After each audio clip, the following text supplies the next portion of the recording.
Good morning বন্ধুরা, তোমরা সবাই কি করছো? আমি তো এই বসে বসে বৃষ্টি দেখছি। সকাল থেকে আরম্ভ হয়ে গিয়েছে বৃষ্টি। বৃষ্টি পড়া দেখতে তো আমার খুবই ভালো লাগে। কার কার ভালো লাগে বলো কিন্তু। তারপরে দেখছি মাছ কিনতে হবে। তো তারপরে দেখছি একজন মাছ কাকু ডাকছে মাছ মাছ করে। তো আমিও চলে গেলাম মাছ কেনার জন্য। মাছ কিনে নিলাম। মাছ টাছ কিনে নেওয়ার পরে আমি বাড়ি আসতে দেখছি আমার মেয়ে নাকি মাছ ধরছে। উঠোনে অল্পখানি জল জমেছে, মাছ ধরছে। নিয়ে মেয়েকে নিয়ে চলে গেলাম পড়তে বসাতে। 42, 43, 44, 45, 46, 47, 48, 49, 49. পড়াও কমপ্লিট হয়ে গেল। মা মেয়ে দুজনা মিলে খাবার খেয়ে নিলাম। আমরা দুজনা মিলেই খাবার খাই। ও ফোন দেখতে দেখতে খাবার খেয়ে নেবে, আমিও খাই দিই। তো বাইরে দেখছি রোদ উঠেছে। তো মেয়েও বাইনা, মা আমি খেলতে যাব। তো আমার মেয়েও খেলতে চলে গেল।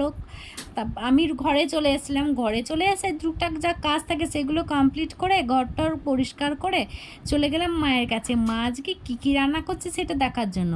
তো মা আজকে রান্না করছে খিচুড়ি আর কাঁচা কলা ভাজা। তো আরও অনেক মেনু আছে, সেগুলোই মা আমাকে এক এক করে বলছিল। তারপরে দেখছি আমার মেয়ের ডাক। আমার মেয়ে ডাকছে মামা করে। তো দেখছি ও চলে এসছে খেল থেকে। কেউ খেলছে না, ওই জন্য ওর মন খারাপ। বাই বাই, অন্য একটা ভিডিওতে তোমাদের সঙ্গে দেখা হচ্ছে।